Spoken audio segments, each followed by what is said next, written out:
Hey, what's good, y'all? It's your boy JD6 here. I'm with my man. Shout out to KC Sports Authority. Make sure y'all go check that podcast out, man. You heard the man.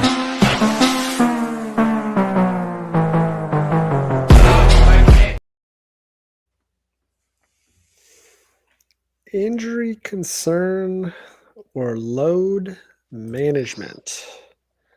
Welcome to another episode of the KC Sports Authority podcast, and that is the question tonight. The topic up for grabs.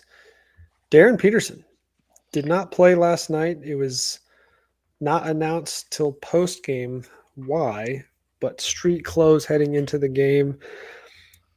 Tight hamstring, some are saying. Some are throwing out the term load management. Some are saying soft. Some are saying this was Darryn Peterson's team saying, hey, we're not playing.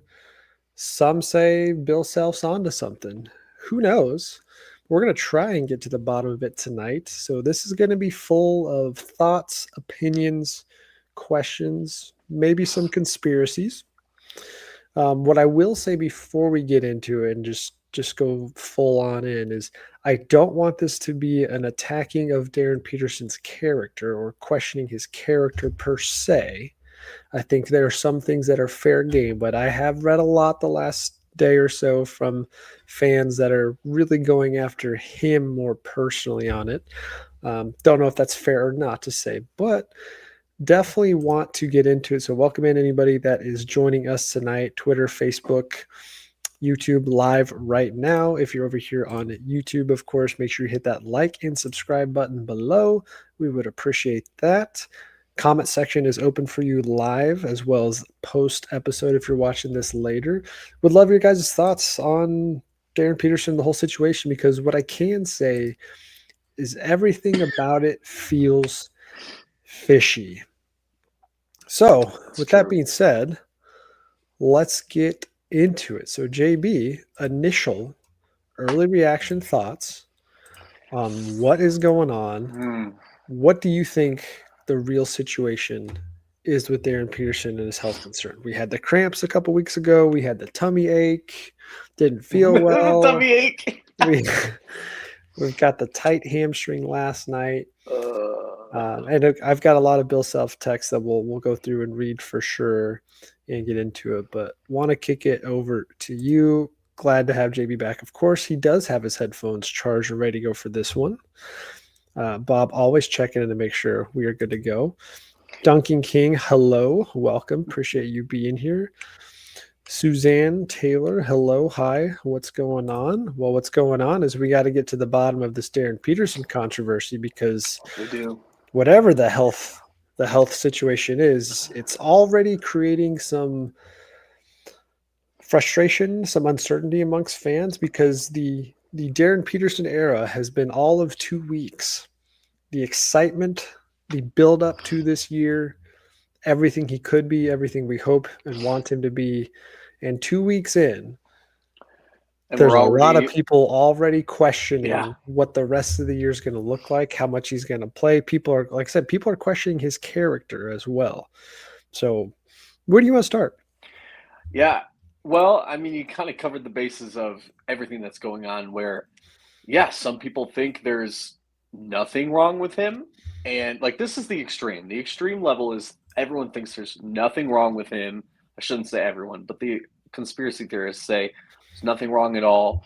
This is his camp that says, hey, we don't want Darryn to play in the gimme games. We don't want Darryn to play in the games that don't matter. Of course, now that we're past exhibition, I would say every game matters, right? But like, I guess if you're going against Corpus Christi and you know you're going to win by 50, it's like, all right, we could probably do without Darryn Peterson. Funny enough, how much did we win by? It was like 30, 40? Yeah, something like that. 77 to 40, 79, 46, give or roughly. I know I'm wrong. It makes you wonder how much we would have won by if we had Darryn Peterson, but also, even if he played, yes, I think we would have scored more, but also, would we have kept our foot on the gas as much? Probably not. Bill Self has never And really we been that obviously guy. we'll have to talk about too. How do they look without him? So we'll for sure have that Yeah. conversation as part of this, and what they could look like without him for other parts of the season. Yeah, that's the conspiracy theory right off the bat. So sorry, Bob. We got to start with the conspiracy theories right off the bat. It's man, dude, and thank you. 31 points is what we won by. Sorry, guys, and guys, if I cough a lot, I am still getting over a bug. So my apologies, but I would say I actually can buy into that conspiracy theory. I think there's a little bit of truth in everything, though, because the other element to this is, well, is he actually hurt? And it's a yes and no. And from what we've heard, the rumblings we've heard, I'm willing to believe that it's a little bit of truth from every angle. I do think he's a little hurt. I don't think it's very serious. I do think that he's being a little bit too cautious with whatever pain or whatever nagging flare up that he's having.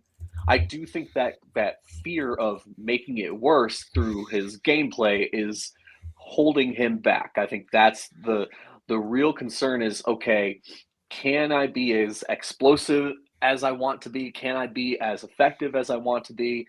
And if I can, great. But if I try too hard, am I going to take myself out for a couple weeks or worse, even longer? And it's scary to think about that.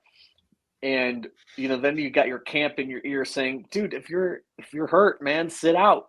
We want to preserve what we've got, and you're healthy enough right now." This is all kind of hard to believe at the same time because it's like he's a young kid. He's young, he's healthy, he's athletic, he's a superstar. And I've never, especially this early in the season, I've never seen KU players tapping out so quickly. It's really odd. It's honestly, that's the concerning part for me. Sure. And I'll get into Bill Self's comments post game last night because I do think he had a lot of good information about it. I think, again, it's how much do you buy what they're selling? I've talked to a few different people that are paying close attention to this team, and there's certainly mixed reviews. But I guess I'll ask you this, and Spencer's not with us tonight, but he threw this in our group chat earlier too, and we were talking about it. He thinks that some of the injury risk is certainly legit. A guy like Darryn Peterson, who's going to get as much usage work as he's going to get, knowing that what the future is beyond Kansas. Like, and in all reality, he's here for 6 months. He could care less what happens when his time at Kansas, in all honesty, because it's getting to the NBA. So the day and age we live in sports is Darryn Peterson ultimately loyal to Kansas? Maybe. He's really loyal to himself and his future, and the people on his team, his agent, his family, they also are in what's best interest for him in his future. So I think you have to consider that. But there's just a lot of mixed things. It was that he didn't feel well. It was cramps, or then it was the stomach bug, but it was really cramps because we got both answers. We've got multiple games now where he either doesn't play or he sits out the second half. He's only played over 25 minutes in one game so far. This is bad. It's an odd look. So how much of the injury part are you buying right now? I would give the hamstring a legitimate concern. I would say, the cramping is like, all right, dude, drink your water, stretch Eat out some your bananas. legs, eat some bananas, get your potassium in. Like that part, I kind of want to keep separate from this entire conversation, to be honest. I can Sure. believe that his I think that's fair too, because the hamstring, of the things that have been said so far, and again, let me pull up some of Bill's comments, because the hamstring part to me does make a lot of sense. I mean, it does not. I mean, we are not superstar athletes by any means, and I get a tight hamstring 10 times a day doing absolutely nothing, even with stretching. So I can imagine a guy who goes as hard as Darryn Peterson does in practice, in workouts. It doesn't take much to tweak a hamstring, and that's not a instant recovery. And a tight hamstring can limit you elsewhere, as Bob put in the comments, limits mobility. Bill Self mentions in his comments that he he could noticeably see him at the end of practice settling for more jumpers versus attacking them. So clearly it bothered him. And here we go. We got Austin, and Austin, perfect time to join the conversation. Before we get your thoughts on Darryn Peterson and the injury concern load management conversation conspiracy, here are some of the comments from Bill Self. So as we know, last night there was no announcement pregame necessarily. He was in street clothes for pregame warmups. Everybody started questioning, throwing out all their ideas on Twitter. All Bill said to Gurley pregame was he'll address it in the postgame, which he did.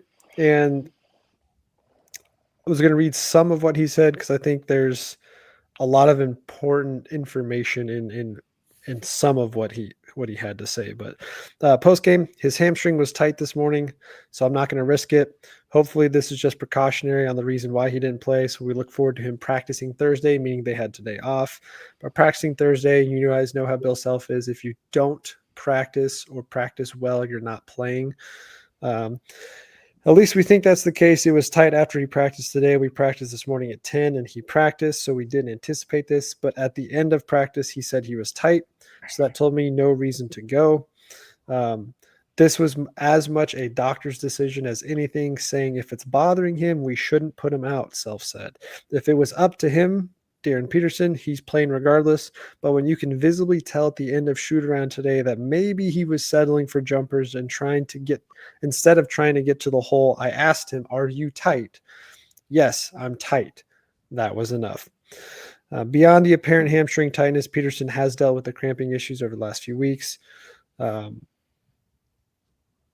But it had certainly led to a ton of conspiracies and questions and comments on social media about the legitimacy of the injury concern and if it's tied to any of the other things we see. Now, JB was just saying how he's treating the hamstring as a whole separate thing, which I have definitely gone that direction more today.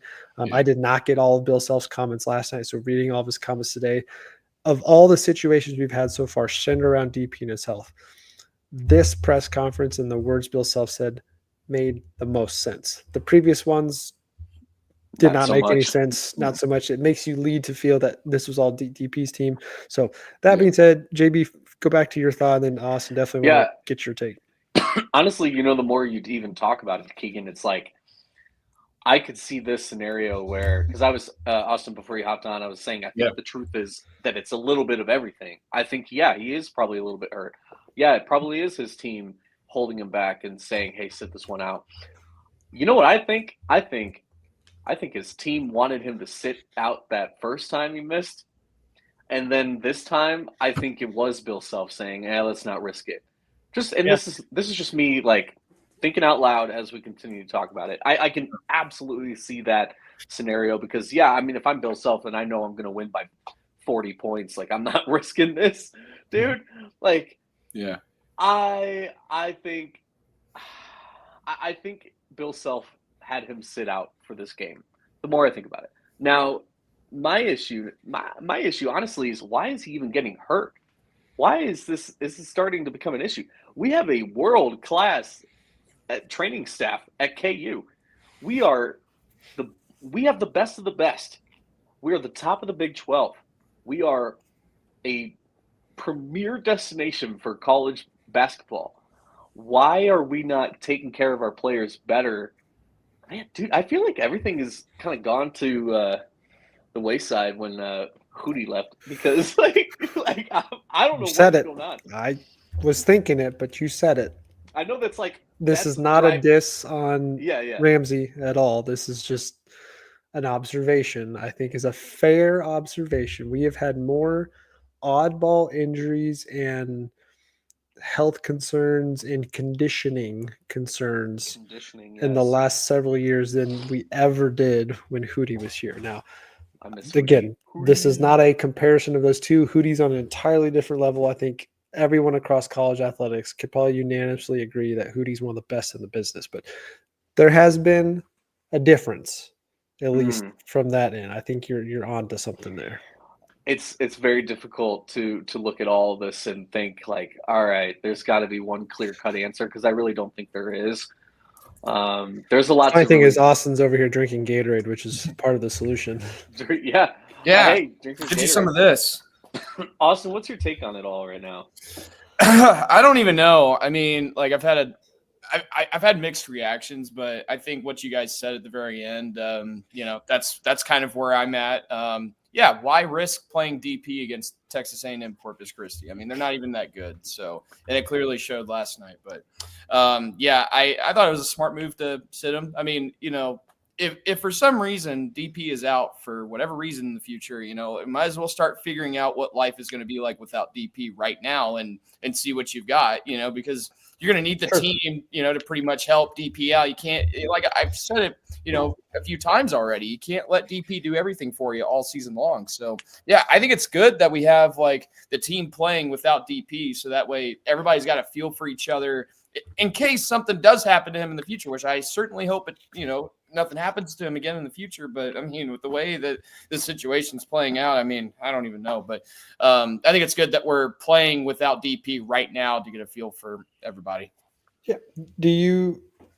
How much do you buy into the cramps or the didn't feel well early on as being, I guess what I'm getting at, to me, I think there's a line between Bill Self noticing he's not performing at a certain level and him being cautious versus Darryn and his team being cautious. Like, I do think there's some legitimacy to the conspiracy that Darryn Peterson's camp would be comfortable holding him out of a game that's deemed, less worthy or low profile, as I was tweeting out yesterday. Because in all reality, they don't need him for that game. And again, Darryn, Austin, I said it before you got on here, but said in reality, Darryn's here for 6 months and it's NBA. Like Kansas is just a small chapter of his big basketball career. Now, for us, the fan base and the program, he could have one of the biggest, best chapters in basketball history at KU. So the anticipation, the excitement's there. So when you're seeing this already 2 weeks in, I think the fan base is right in questioning the commitment level from our perspective. Our perspective is if you're healthy, you're playing.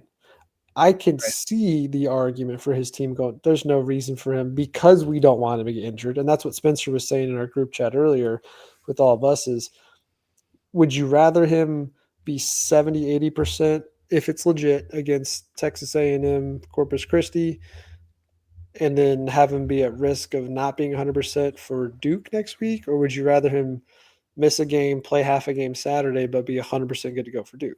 Well, yeah, when you put it that way, definitely need him against Duke. Can't play Duke without him. So I get it, but it's felt fishy, boys. It's been odd. Yeah. It's not something you see. And I was talking with some guys earlier tonight, and it could set a weird precedent for college basketball if management starts making its way to the college game. The two worst words in basketball are load management, dude. That's literally the two worst words in basketball is load management. I do remember Shaedon Sharpe missed the entire year, but his was also a little different. He was super young and barely old enough to be a freshman, but basically voluntarily sat out the rest of the year to get ready for the draft. Yeah, Kawhi Leonard made load management pretty famous and not in a good way. Stinking Spurs and Greg Popovich. Shout out one of the GOATs. Yeah, shout out Pop.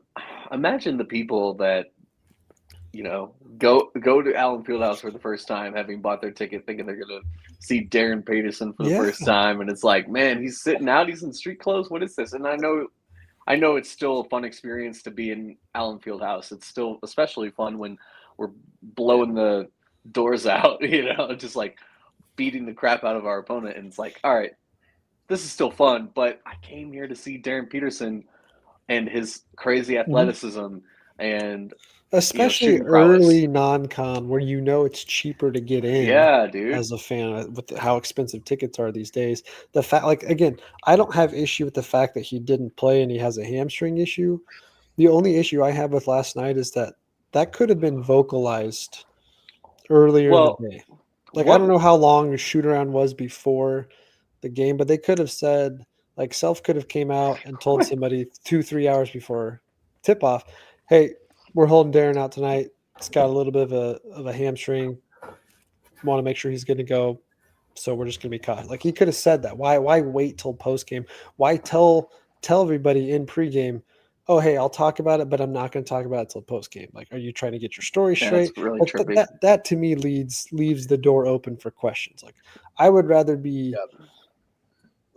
him come out hours before and make us upset that he's not playing, but be prepared for it, than to leave the door open. And I texted you guys this, but Cole Rosario was asked about, I believe, by Gary.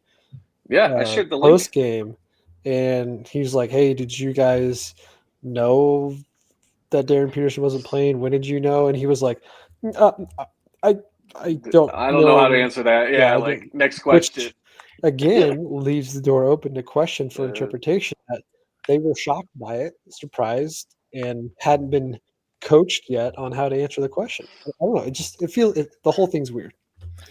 You guys were talking about it a second ago, but I thought about going to the Corpus Christi game. I was so close to getting in the car and driving over there because I wanted to go see DP play. And the news caught me by surprise, and I wish we would have found out earlier. But yeah, I was this close to going. Thank God I did not go because I would have had a generational crash. Wouldn't be shocked. I drove all the way over there and found out right when I walked in that DP's not playing. Oh boy, you would have been pissed, especially after buying the ticket. Yeah. Austin Eckler crash out. So I wouldn't be surprised if he doesn't play Saturday, or if he plays minimally. Wouldn't be shocked at all. Again, it's Pepperdine. Don't think you necessarily need him for it, but here's the main issue, because now we're talking load management, and now we're talking this could be part of what's creeping into college basketball, what's creeping into the KU program. And we're not saying definitively, you guys. We're not calling out. Yeah, this is conspiracy. All conspiracy, speculation. Call it what you want. That's a dangerous line to tiptoe on. We crossed a huge line, and it's been beneficial in some ways. It's been detrimental in others. When NIL became a thing, when paying your players legally became a thing. Now, college basketball is no different. When you compare college basketball to the NBA, it is no different when you take in NIL, you take in load management. It's literally just pay scales and, talent levels to just, create that discrepancy between the two leagues. I think you lose sight of what makes college basketball so beautiful the more you make it like the NBA. And I'm not trying to crap on the NBA. I'm an NBA fan too. I like them for different reasons. I like the separation that they've had. You can call me an old head. I don't like how much more college basketball is similar to the NBA now, and load management. It's supposed to be the amateur league, not a professional. It really is. Yeah, and load management is going to turn it into the NBA, and I don't like that. Now what's going to happen is we've got, like you said, another cupcake matchup coming up. Does he sit again? And I'm okay if he sits, if that's part of the plan and it's communicated early. But if it's like, oh, he's a game time decision, and then literally you go to warm ups and he's not dressed, like I understand that messes with the whole gel of the team. That messes with our chemistry. Yeah, so if they're preparing in-house quietly that he's not playing, that's one thing. The team's prepared, I get that, but I don't even like to play this card, but sports betting is a legit thing. We saw this with the NFL this year, and we've seen it with college football, where they've had to change the reporting on injuries on game day because of sports betting. I myself had a bet placed that included Darryn Peterson over 20 points. He didn't play. Now I still won the rest of my bet, but I missed out on potential earnings on that because he did not play, because it wasn't announced pregame that he wasn't going to play. So you're talking millions and millions and millions of dollars that could be, maybe not this specific game, but millions of dollars every day that people are betting that are dependent upon injury news. And at some point, now I know college athletics doesn't have partnerships necessarily with the betting companies like the professional sports do, but at some point that trickles down enough to where you start wondering, not that they're getting fishy bets coming in for somebody's under and then they don't play like they are seeing in the NBA, but you're messing with the the legitimacy of the game. And again, we don't have to change all the rules to make sports gamblers happy. That's not the point I'm making here, but you've got to be more open with injuries and reporting them. And college basketball is not part of that yet. College football had to kind of tweak up how they announce injuries now. But college basketball is not there yet. So yeah, it makes you wonder, is load management going to become a thing? And I asked some guys earlier tonight, won't say names, but guys in the sports media world that cover Kansas. And I just kind of threw this to them too, that what kind of precedent is this going to set if teams or players and the players' personal teams are implementing load management rules or things like that? What kind of precedent's going to set for NIL? Like a company says, hey, we're going to give the program $800,000 to go towards you this year. They're going to have to start putting in contracts a per game basis. I don't know if that's the case now, but let's say you're getting paid $600,000 for the year from company A. Well, company A's now got to go, here's your total potential payout. Here's all the requirements to meet it. You don't play X number of games, you only get paid for this on a per game basis or something. I don't know if we'll really get to that level, but the point is the door has been left open for that. If things like this, where players are voluntarily sitting out, or players' teams, their agents, their family have that much influence and control over it, to where they're making these, off the court handshake deals with the programs and coaches on when it comes to recruiting, it leaves a sour taste in your mouth on the effectiveness of the system right now. That the players, again, I'm all for players having more power and empowerment. I mean, college athletes have been taken advantage of for years. Name, image, likeness is a thing because of that. But there's also a responsibility to, as Kobe always said, as Michael Jordan always said, you have a responsibility to the people coming to watch you play to go do your job. Your job is to come play. Your job is not to sit on the bench. Now, injuries legitimate. By all means, sit out. You got to take care of yourself. I don't have a problem with that. What I'm trying to get at here is, what is the legitimacy of those health issues? Are they being used as a cop out for, like, just come out and say, hey, we're not playing in non-important games? That's going to open a whole nother can of worms, which they obviously can't do, and Bill Self can't come out and say that. Can't say that. Is that really what's going on underneath? Here's where I kind of get tripped up, though, is at some point, let's say I do agree with this take, Bob. I do agree with that. I also don't know how much control DP has over that.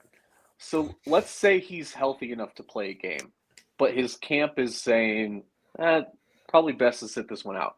At some point, someone needs to stop everyone from talking in the room and say, hey, guys, we're not thinking of one specific thing. The goal here is to get to the league, to get to the NBA.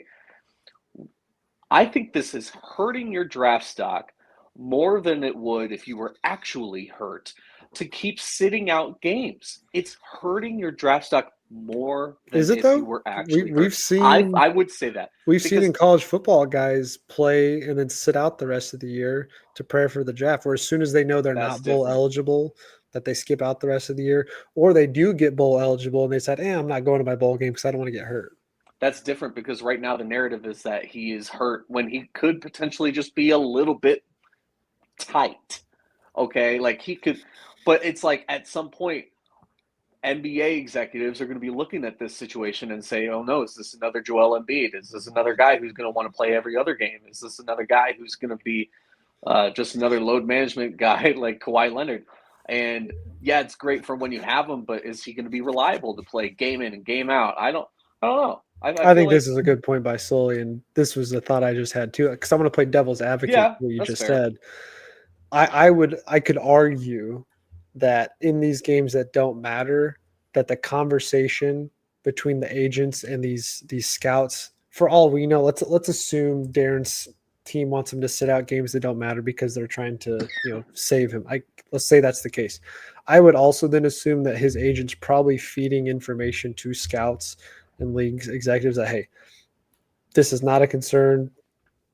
we just want him to be I ready hope for next so. year. Like, because the NBA doesn't care how many games he plays, and they just care about his potential and his status coming into the season. So, like, just to play devil's advocate there, even if he is voluntarily sitting out and they're not vocalizing that to the public, they very well could be sending that kind of information to the NBA connection saying, hey, there's nothing wrong. We're just don't need to play this game. I like Bob in the comments also said, hey, if he doesn't play against Duke, he's going to start to worry. Sure. And That's where I was going to go 100% next. agree. That's where I was going to go next. Are we going to be worried if he doesn't play Saturday against Pepperdine? I'm hitting the big red panic button if he doesn't play against Duke. Okay. Pepperdine, I think that's fine, fair. whatever. So let's do this. Over under 18 and a half minutes played Saturday. Under. I don't think he plays at all. I don't think he plays this Saturday either. That's where I'm leaning right now. Because, I mean, honestly, a legitimate tight hamstring is 2, 3, 4 days. I've had a tight hamstring. I think I've torn it before too. I mean, I didn't realize it in the moment, but I mean, like getting over a hamstring, especially if it's tight. I mean, it's hard to overcome. It's not easy. Did I say Pepperdine? You did. Yeah, it's Princeton. Yeah. It's okay. My bad. I don't think he plays at all either. I mean, don't know where I got Pepperdine. Why not? I mean, if he's not 100%, then don't play him. Even if he's at 90%, don't play him. I mean, because I don't want something to happen to him, and all of a sudden, don't have him for Duke. We're screwed. Because you need him 35 minutes against Duke. Yeah. Has he played 35 a game yet? No. 28. So that's not happening. Now, again, I remember I texted you guys that, and I was like, my big takeaway was Flory played more minutes than Darryn Peterson did in that game. And I know, JB, you're like, well, as soon as the game was out of hand, self-pulled him. True, but 28 minutes out of the best player in college basketball in one of the biggest early games of the season. I did not catch the entire second half. I was giving my son a bath, so I did not get all of basketball for the second half. So I didn't see the minute breakdown, but I just thought that was still odd. The biggest game of the year to this point, still couldn't even crack 30 minutes when the game was close for 30-ish minutes of it. Yeah, I don't know. I thought it was out of hand. Like I was like, we're just not coming back. Now, if he was playing, we probably could have come back if he was playing more. Sure, but man, I know I didn't get to talk too much on North Carolina on that game. I think you guys probably talked about that when I missed it because I didn't charge my headphones. Bad second half. Terrible second half. North Carolina shot the lights out. KU's defense crippled and fumbled. But again, I said it going into that game. I was not worried with the result of that game as far as projecting out the rest of the season because we all know nobody plays in March like they do in November. But I did want to see what was their energy and effort going to be like against a top team like that. And first half was solid. I mean, first half was pretty solid. Second half fell apart. But how about this last game? Again, lesser competition. But I thought without Darryn Peterson, overall they did some nice things. Cole Rosario, what a freak of an athlete he is. Jumping out of the gym. I mean, that left-handed dunk, not right-handed, left-handed dunk, but he just like hung in the air. He's got so much air time. He just hung there and then slammed it down. Finally got the three to go in. He looked really good. Bryson Tiller continues to impress with his athleticism. I mean, basically taking off from the free throw line and dunking it on the side in like half a second, getting around his guy at 6'11" was incredibly impressive. Hits another three. I think we're seeing the potential he has. And, Self basically said, he said this about El Marco now too. If everyone's healthy, we apparently have 7 starters for 5 spots. But I thought he was great. Still had some concerns. Like I know El Marco finished plus 32, I believe, in efficiency, plus minus, and had a couple steals, blocks, assists. But I don't really feel like offensively he did a ton. Melvin Council was okay. So I think there were still some concerns with the ball handling and at least running of the offense without Darryn Peterson on the floor for sure, because he just opens up so much more. But I thought overall without him, I mean, you still score 70-plus points. Flory wasn't the best at times, but you could tell they made a legitimate effort to get him involved down low. Trey White, despite the fact that he felt to me, I think Trey White's one of those guys that I think he's going to frustrate fans because he's going to be the quietest 10-4 stat line where you're going to go, he hasn't done anything in this game. And then you'll sit there and look, oh, he's got 11 points. Because I did the same thing. I was talking with somebody earlier about it. I was like, did Trey White do anything last night? He goes, well, he did score 11 points. I'm like, yeah, he did. That's right. It just didn't feel like he did that much. But I thought they looked pretty decent. Yeah, can we talk about how Melvin dislocated his pinky? I get it was on the non-shooting hand, but he came back into the game almost right immediately. away. Yeah, he could have easily sat out and just went like, "All right, you know what? It's Texas A&M Corpus Christi." No, I'm not, and this isn't anything in relation to DP sitting out. By the way, I mean his situation's another different thing. But Melvin Council, dude. I mean, like I already love the guy, but I love him even more. I mean, how could you not? I mean, he looked great too. I mean, it didn't seem like the dislocated pinky really bothered him a whole lot. And of course, it's not going to with the non-shooting hand. But and Robert brought something good up here. El Marco still plays kind of sped up sometimes. Yeah, El Marco, obviously away from the game for about a year. His ball handling skills aren't that great. I mean, it was really sloppy. So I mean, he did have the nice attack of the rim and got around his defender quick. So I think that will fix itself. Just with, I mean, Self said about Darryn Peterson too about not playing. He basically said, well, in practice, you're not going quite the same real speed as you were. So it's like the way North Carolina guarded him. We don't know if he's 100% for that type of basketball because you don't see that in practice as much. Yeah. Same thing could be said for these other guys. Like practice speed, you could still play up tempo, play fast, but you're not playing against an opposing defense that hasn't played you before. So El Marco in real time, you could still see where he's got the ability to develop his game, but you can still see the athleticism there, and the potential is still off the charts for sure. Melvin Council looked good. I thought Jaden Dawson had a decent game. Didn't overly impress, but got out in transition. He's getting there. Had the aggressiveness to take the transition three, even though he missed it. But had a little bit of impact because I think he's one that if Darryn Peterson's not playing, he's a guy that has at least had the experience facilitating and being the center of an offense. I mean, he took a lot of shots at Loyola Chicago last year, not just threes, not just contested jumpers, but attacking. So I think he's a guy that could benefit from DP not playing. But yeah, of course, Culver Zara looked good. I thought Paul Mbia looked pretty solid in his minutes. He looks like a guy that, once he figures it out, he almost the comparison I've kind of been thrown out there is it's kind of like a not an infant, but not a toddler, but like my son's in this stage right now, learning how to walk, but you're not quite there yet. Like you can see they're starting to figure it out and they're trying, but the whole body doesn't quite catch up to what they're trying to do yet. It's like kind of like playing fast with El Marco, but you can see that as Paul figures it out, that frame, that size, he's going to learn how to use it, and he's going to be a force to be reckoned with. He's going to be just like Doak. Could be. I hope so. Gosh, I miss Udoka. Really off topic, but I have a confession. I had something pop up in my mind on when I was watching North Carolina, and I kind of want to see if you guys had the same thought. Like, overall, just not being super impressed with El Marco, and it led me to think: do we want him to transfer after this year? Because I don't think he's definitely not going to the league. Do we want him around? I could see it happen. I mean, because we have so many studs coming in. I can see. I see where you're going. We got some studs coming in that can take his spot. Just saying. Assuming Cole Rosario's back, which is probably likely unless he just shoots up draft boards with the athleticism like Johnny Furphy did. You assume he's back. Taylon Kinney's your starting point guard next year. Cole Rosario's at the 2. El Marco's coming off the bench. I think that's a likely scenario. I'm torn because I always want to see the in-house guy develop and get better and take over.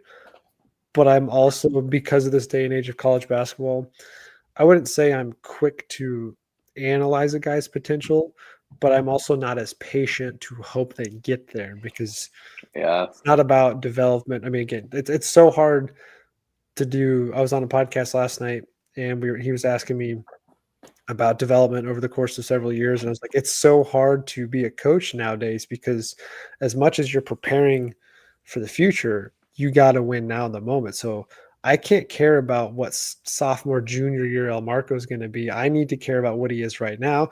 If he gets there, great. If he doesn't, he doesn't. But I think that's a good question. Yeah. It depends on how the rest of this shapes up with recruiting, because there's going to be guys that hit the portal that we're going to sit here in 6 months and go, that guy's more talented than El Marco. But I don't know. It's too early to tell with El Marco for sure. I would say if he's not going to be a starter at Kansas, I think it's in his best interest to transfer. Yeah.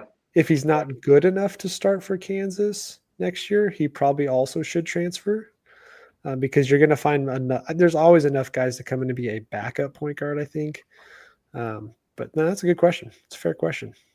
I know it's like totally random. Yeah, Bob's right. Sitting out really hurt him, of course. Like he was, I wouldn't say primed for a big year last year, but he had the opportunity to have a big year, because we all know the frustrations DeJuan was bringing, and you had no other option at point guard.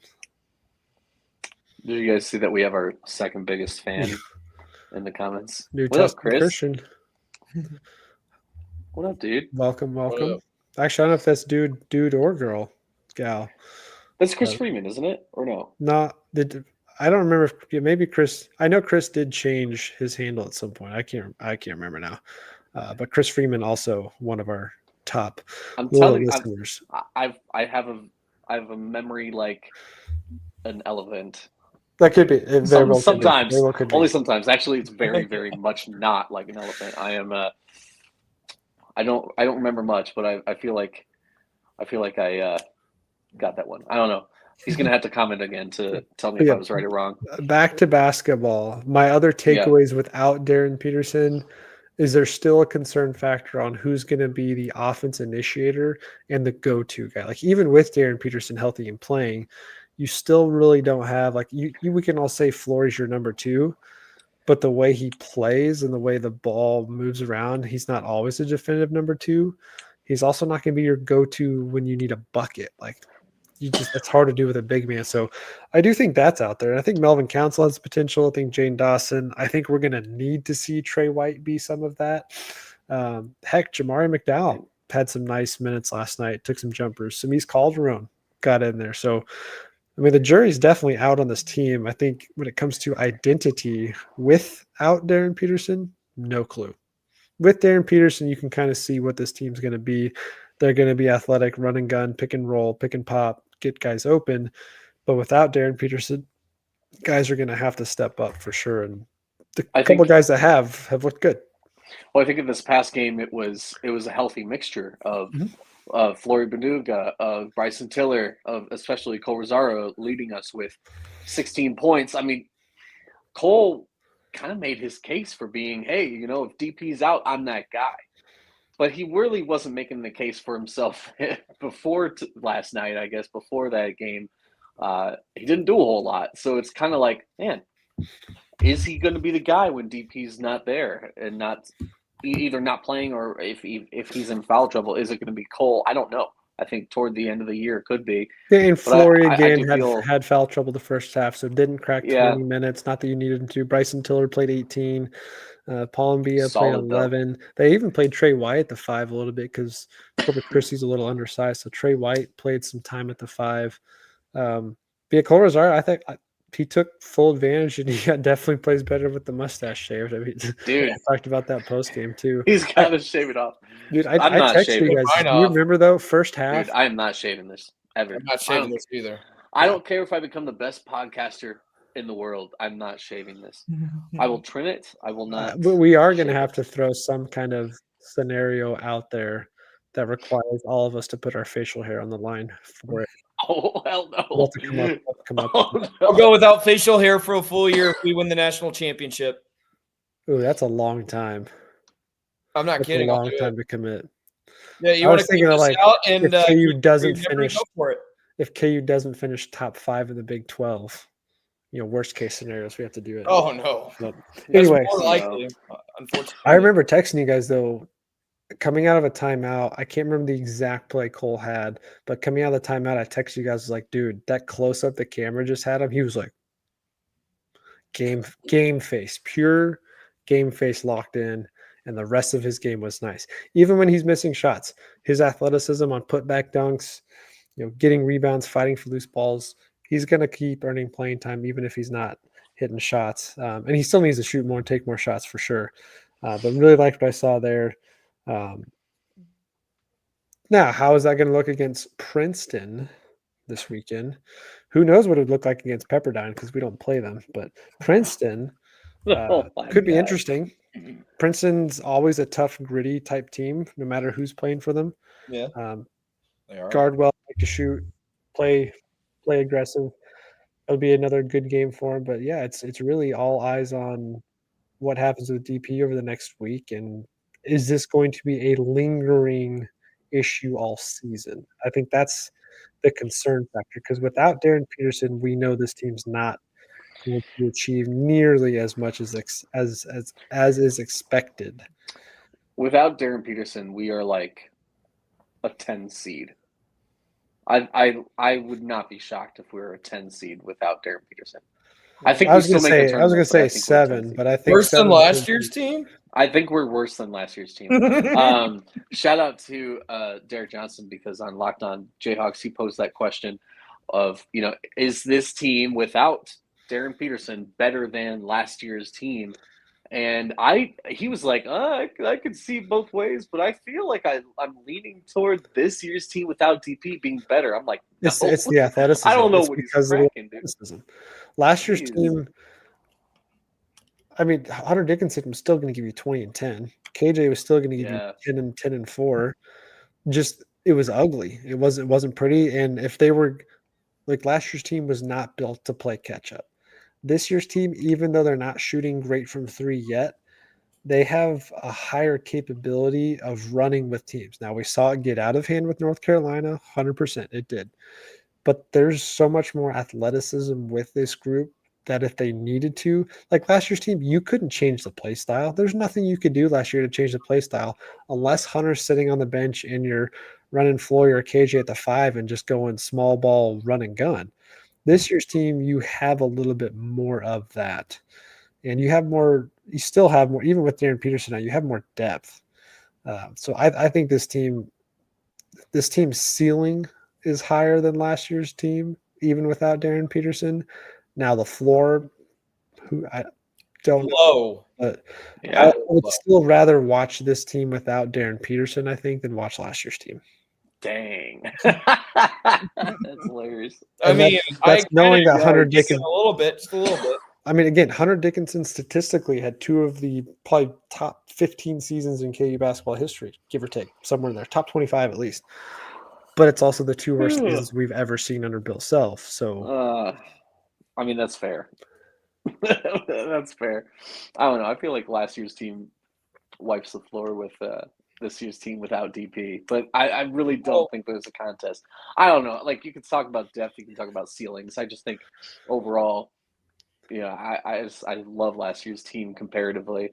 This year's team was built around Darryn Peterson. That's why this is so scary. That's why this whole team is role players built to play around a guy like DP. When you have a guy like DP sitting out games and sitting out for tight hamstrings, whether they're actually tight or not, when you have him sitting out games for load management, whether there is a load management conspiracy or not, it's really, really concerning, and it makes you worrisome that what if something does happen, or what if he says, screw it, I quit the team and I'm going to prepare for the draft or whatever, and then it's like we are screwed at that point. At that point, I don't know what I hope we make the tournament. Like I said, I think we'd be a 10 seed if we did. But oh my God! Well, and I'm not gonna lie. We would need Cole Rosario to save us at that point. For sure. I'm not gonna lie. I legitimately had the thought last night of, could Darryn Peterson sit out the rest of the year? Like, would it? Dude. Again, I just thought, I was like, forget KU for a minute. Just from Darren's perspective, would it be any beneficial to him to sit out the rest of the year, just prepare for draft? 5 games. Everyone already thinks he's the number 1 draft pick. Everyone thinks he's already the number 1 draft pick. At worst, he slides to like 2 or 3 because people are like, oh, wow, AJ did so good at BYU. Oh, wow. Like that's it. Like he is going And this to be, freshman class is super deep, super it's talented. stacked. It's probably one of the best ones in a long time. Yeah. Yeah. See, I told you guys it is Chris Freeman. See, I'm smart, Chris. I got you, dude. I got you. That's right. We did. I forgot. Yeah, he is right in this. Let's We put did that comment back up. the There we go. RCST. Was that trivia? Or was that just the meet? I can't remember if that was trivia or if it was just the meet and greet that we were at. One of the two. Man, But anyway, long enough to comment that, Chris. Golly. Hey, shout out to those of you that are watching that right now, because we do have some competition with another fellow KU podcast who is also live right now. So appreciate those of you guys that are over here. Yeah. I don't have a whole lot else I want to get to because I also want to hear their podcast too, personally. But we do appreciate you guys being on here. So as far as basketball advocate for us, I know. But as far as the basketball goes, I mean, I think that kind of covers a lot. Like, we're not hitting the panic button yet. The concern button, yes. Panic button, no. Not until panic is if he doesn't play against Duke. That's the panic button. Agreed. So if nothing comes out ahead of the game Saturday and he sits out again, are we concerned? Possibly. Just a little bit. Because to me, it's the communication piece. Just let me know what to expect so that I don't, because if you don't tell me what I'm going to expect, I'm either going to assume the best or assume the worst. Nowhere in between.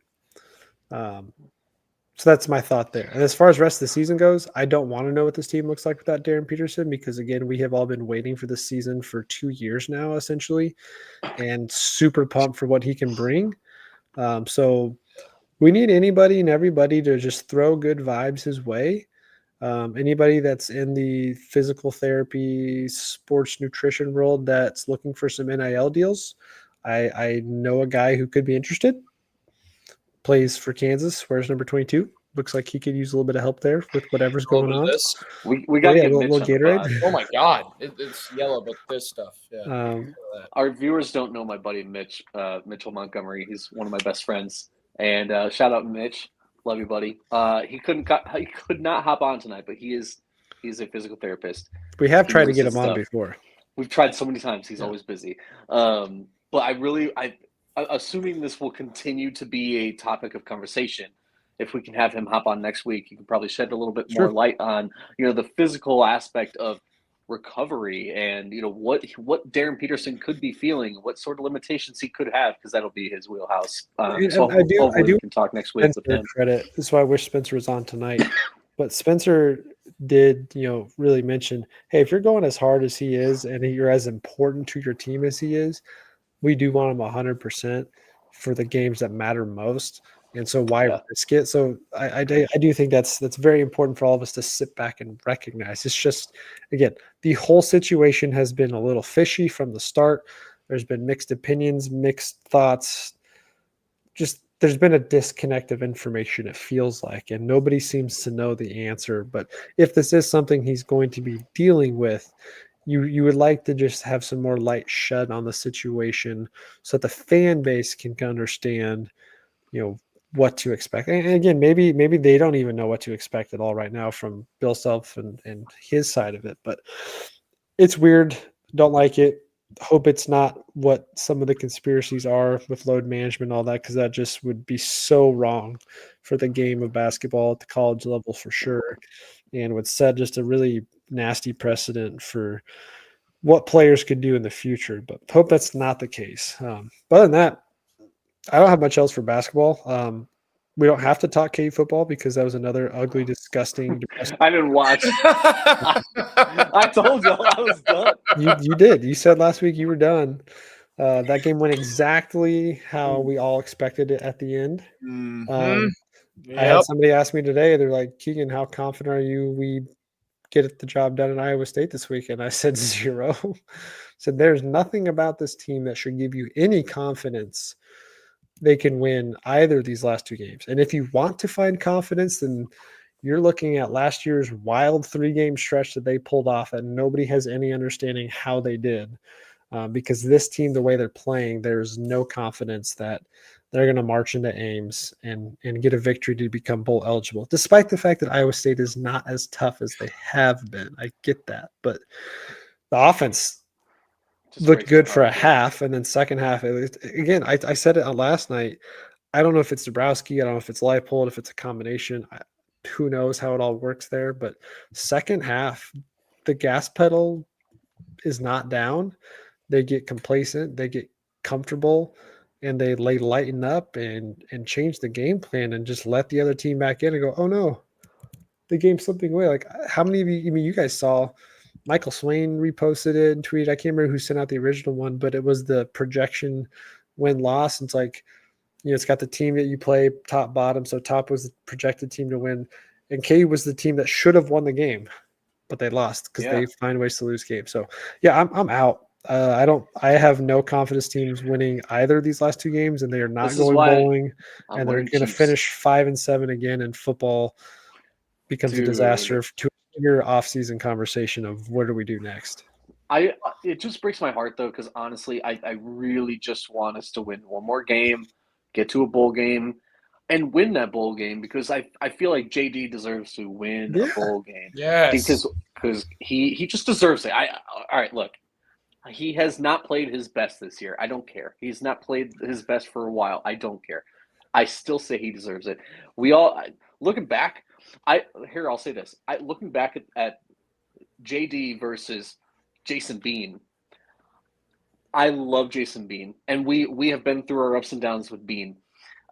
Keegan in particular. I was very critical, and very critical, and proved me wrong at the end of the year. Keegan had his apology arc. It was beautiful. It was poetic. It was wonderful. Loved it. I still, despite all that, and despite everything that Jason Bean did for us and our program, I know in my heart that JD's the better quarterback. I know in my heart that he deserves to have every accolade that Bean had, and one of those is a bowl win. JD was on the bench for that bowl win. It was Bean that got it, right? Am I remembering incorrectly? Yeah. So Bean also that's just lost what I want for him. us the other game, technically, if you want to say He did. It's sad. I need a redemption arc for JD. That's no, I agree. He's been through everything here. He was a part of the team that was turning things around. He's literally put his body on the line. Again, we went through all that weird injury stuff with him a couple of years ago where the team wasn't saying a lot and all, but he physically put his body on the line and has paid the price for it. And he's going to still go down, win-loss record or not. You still, when you look back in 15, 20 years from now and you sit down, you're sitting down with the boys and going, all right, guys, let's go into KU football history. Give me your top 5 most talented quarterbacks in KU football history. I got to think Jalen Daniels is still in that conversation as far as talent goes. Yeah. You could also say that he's probably one of the most misused or disappointing career arcs because of that, because the potential and talent was so high, but the results didn't match up with it. It's just wild. So yeah, it'd be great for him to go out on top. The season's already wasted. Last year was wasted. This year's wasted. Bigger conversation. Why am I going to Ames next week? I think I'm going, but I don't know why I'm going. To witness something fantastic. That the Kansas Jayhawks pull off an upset and become bowl eligible. Look, I went to Ames back in January, and I didn't expect KU to win. In fact, I expected Iowa State to beat us pretty bad, which, I mean, it was a closer game than I thought. But still, in the end, Iowa State took us down pretty bad. But, I mean, I hate to say it. I feel like it's going to be the same way with football this year. Now, KU's had their number the past 3 seasons. But in Ames, and with the way that you're playing in the second half of the season, no. We don't have a shot. Keegan, question for you. I'm going to be there. I don't know why. I don't know why. Is Darryn Peterson the JD of KU basketball? That's a good question. So everything that comes with that. That is all a the great talent, question. All the injuries, the conspiracies. Is he the JD of I'm going to say no because I think the situation is different. But I will rephrase your question differently because this was something I thought about all day. I was like, all right, I'm going to put this in as part of our intro tonight, but I didn't. Similar to that, could Darryn Peterson, like, again, we all 100% unanimously go, Darryn Peterson could have one of the most talented, could be one of the most talented KU players of all time, one of the most talented freshmen to ever step foot on campus, could have one of the best seasons. I think we all unanimously agree he is capable of that. But I also had the thought this morning, if this stuff lingers on, could he be the guy that the fan base quickly turns to going, what if? What if you actually did what we all anticipated, or maybe that's not the best way to say it. Like, I'm trying to think of another player that had a similar storyline to this in basketball where the hype was so high coming in, but oddball injury concerns through, like, basically, could the fan base become less in love with Darryn Peterson because of the off the court antics of the health concerns? If you're not buying into the legitimacy of the, again, not talking about the hamstring, but just in general, if this becomes a lingering issue, how much leeway are fans going to give Darryn Peterson until, not that they're going to turn on him, but until they go, yeah, this guy isn't what we were expecting. Like, we're going to be left disappointed. So I think it's valid. It's fair. Too early to tell. I think if we get to conference play, and we're still playing this game of, is he going to play or is he not? Is he, won't he? Yeah. I think that's the breaking point. Because I don't know. Agreed. To give our viewers some perspective, I'm in the minority here. I really value the Big 12 championship. I value the 14 straight titles that we had. I thought that was one of the coolest calling cards you could possibly have to your program overall, that you were so dominant in your conference for 14 years. And yeah, people always knocked on that because, Big 12 wasn't that tough. And it's like, Big 12 was very tough for many of those 14 years. That just shows you how much better KU was. Exactly. I would spin it the other way exactly and say, well, KU was just that good. Anyway, I value that. Always being a top 4 seed in the NCAA tournament. I value that too. Yeah, and it's like, for me, I want him firing on all cylinders. I want him at his best. I want him to not be a question mark going into any of those conference games, because this year we're not favored to win the Big 12 in basketball, and we're not even favored to finish top 3. Yeah, we're not even top 3.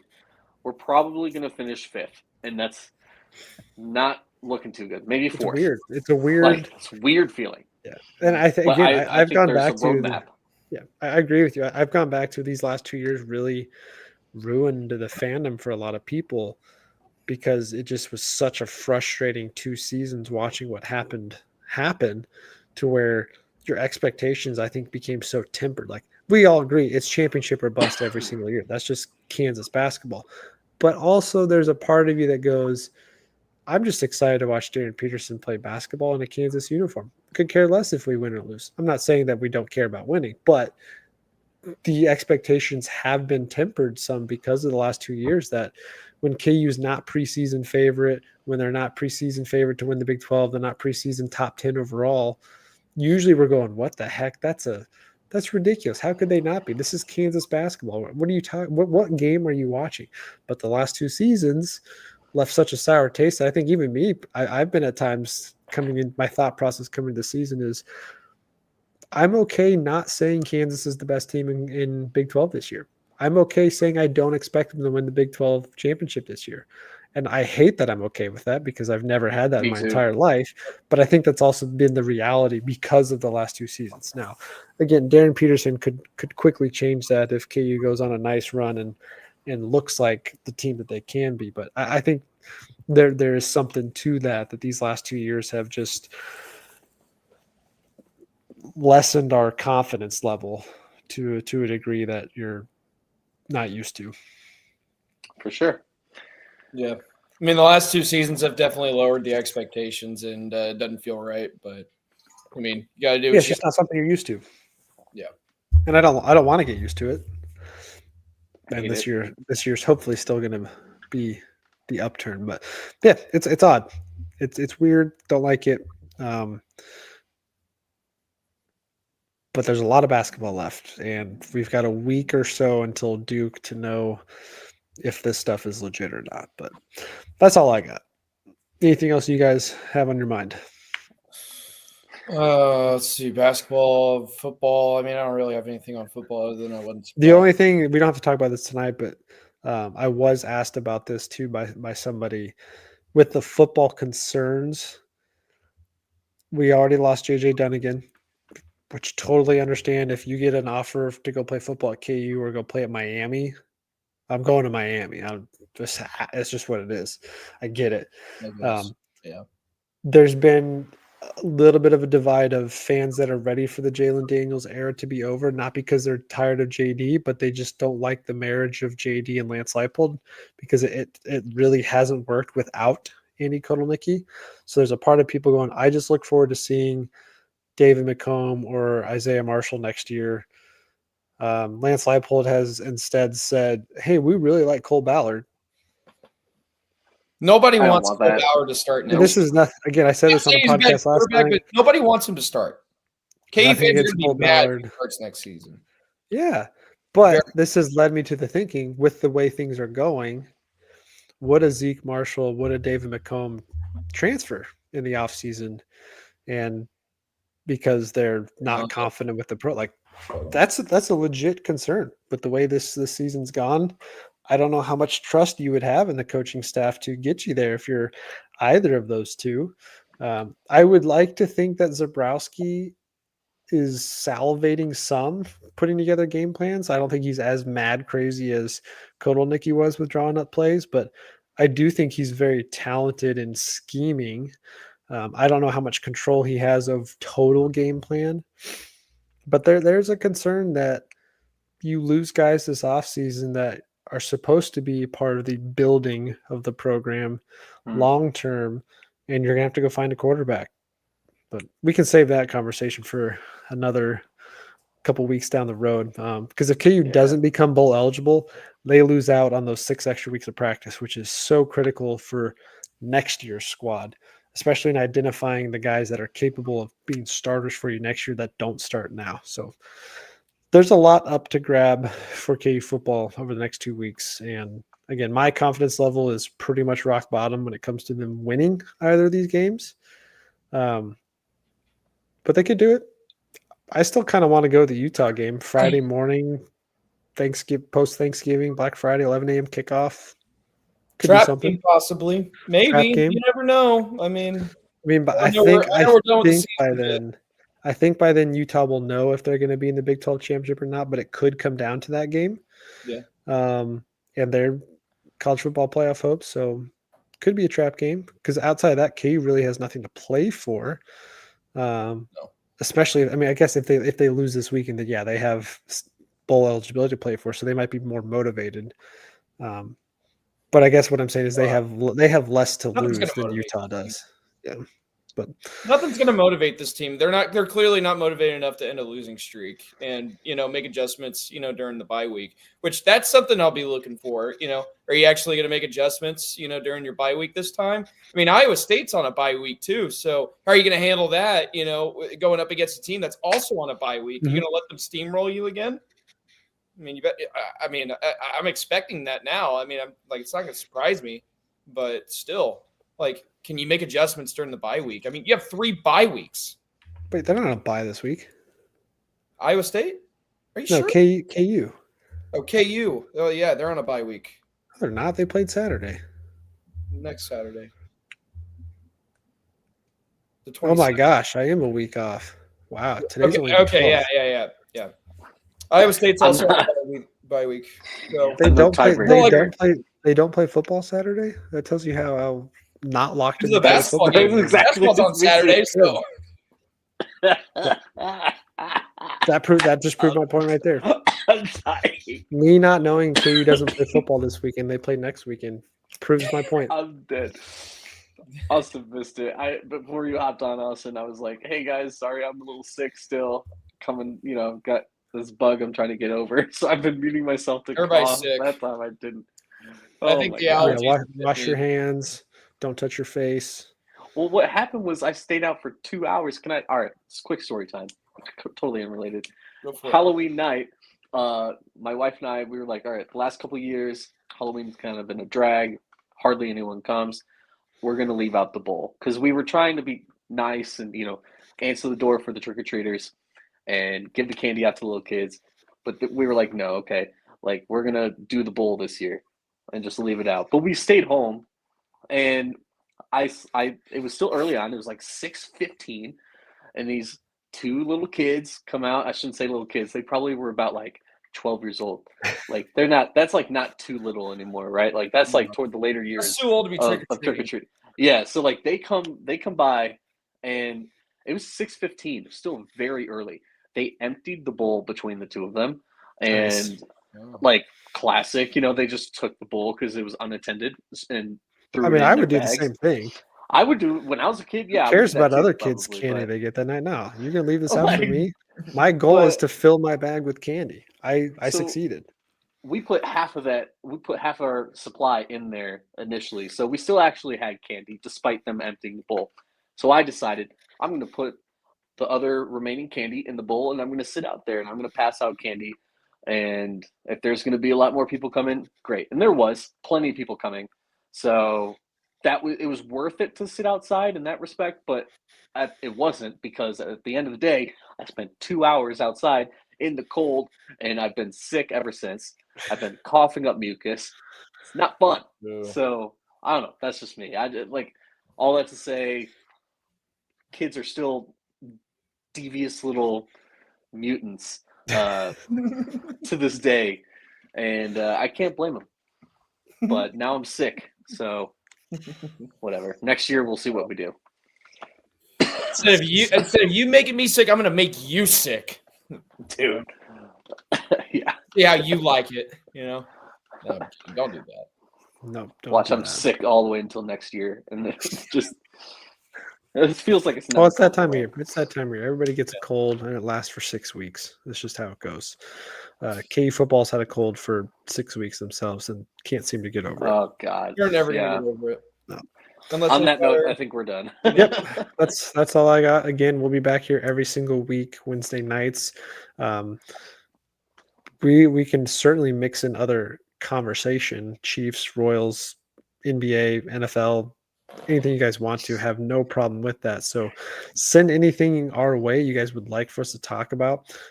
Haven't had the time to dive into some of my other episodes I typically do. Haven't had Chris Tenpenny on in a while to do some Royal stuff, so we've got some stuff planned.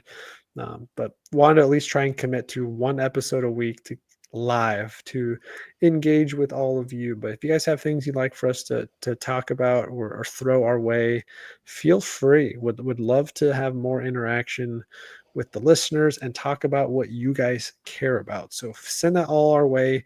Twitter, Facebook, Instagram, TikTok at KCSA Pod.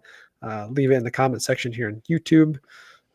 You can hit us up anytime. You got all of our handles down there below. Again, if you're on YouTube, make sure you are subscribed to the podcast so you're always aware of future episodes. If you listen to us on Spotify, you can also give us a follow, 5-star review. We'd appreciate that. But we will wrap up there and see what the squad looks like Saturday with or without Darryn Peterson. Rock chalk. Rock chalk.